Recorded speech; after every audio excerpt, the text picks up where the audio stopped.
Welcome and welcome back to another episode of Rebuilding Me, the Art of Starting Again, with me, Tisha Michelle, your host. So, one of the things I realized after rebuilding, whether it's after loss, a major life pivot, or simply that quiet knowing that you're meant for more, is that the deepest work doesn't even happen on the surface. It's not just about changing what we do, it's about shifting who we are. And my friends, that starts with our subconscious mind, which is the deepest and most powerful part of ourselves. And here's the thing. Most people don't realize about 95% of everything we think, feel, and do is run by our subconscious mind. 95%, y'all. Yes, 95%. That means only about 5% of what we consciously decide even makes a dent if we haven't rewired those deeper stories running in the background. So I like to say it like this. Our conscious mind is what we do, but our subconscious mind is who we are. And inside that subconscious mind lives everything, our fears, our beliefs, our old identities, our stories about what's possible for us. And yes, even our gifts. And the tricky part, your subconscious is designed to protect you. It's not bad and it's not working against you. It's trying to keep you safe. But safety and growth don't always coexist. So you might say, I want to start my business, or I want to be confident. I want to break this cycle. But if your subconscious mind has attached safety to staying small or staying the same, it will do everything possible it can to pull you back. And so many of us, yes, us, me too, stay stuck there because it feels familiar. Because true rebuilding, is about creating a whole new identity. So look, I want you to imagine this for a second. Actually, go ahead and take a couple of deep breaths. Just breathe in through your nose. Hold it for a little bit. And then out through your mouth. And just, let's get grounded. Here we go. So I want you to imagine this for a second. I want you to imagine you're standing in front of a giant dressing room, right? Inside are endless racks and racks and racks of clothing. Except these aren't just outfits, because each one of those outfits represents a version of you. There's a confident version. There's a financially independent version. There's a version of you who speaks on stages with ease. There's a version of you who feels deeply at peace in her skin or his skin. Every identity you could ever choose is already hanging in there, just waiting. And here's the wild AF part.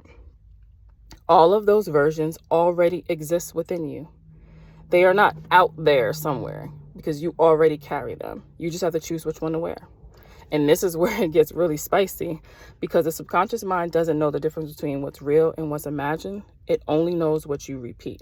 So when you start choosing, I am that confident person, or I am that woman who owns her power, or I am financially free, your subconscious starts reorganizing to make it true. But here's the catch. I know you're like, there's always a catch. You have to act as if until it becomes. So I know. How do we do that? First, you want to surround yourself with evidence, right? If the people in your immediate circle don't reflect where you're headed, you've got to intentionally create new inputs. And this is where you start to binge podcasts from the version of people you want to be around. You listen to YouTube videos that stretch your mind. You show up at events, even if they feel like wildly out of your comfort zone. You're like, why would I do something like that? Do it. Because those are the rooms where your future identity is, if you could see me, air quotes, normal. Second, you practice. If the version of you stepping into is confident, ask yourself, how would she or he act right now? Maybe she'd raise her hand in that meeting, even if her voice shook.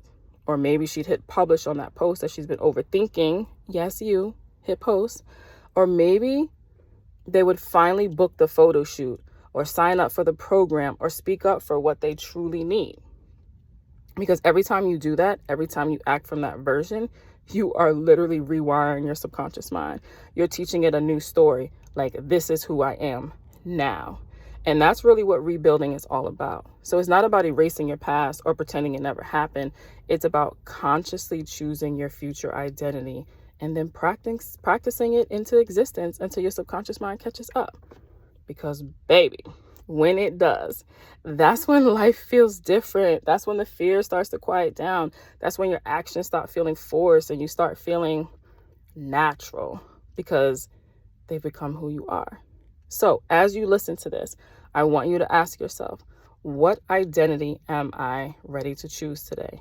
Is it the confident me, the peaceful me, the bold me, the abundant me, that's who I'm stepped into.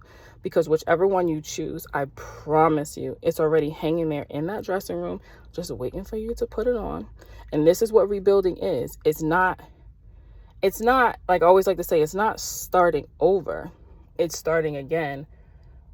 But this time, you're doing it on purpose. All right. Until next time. Bye, guys.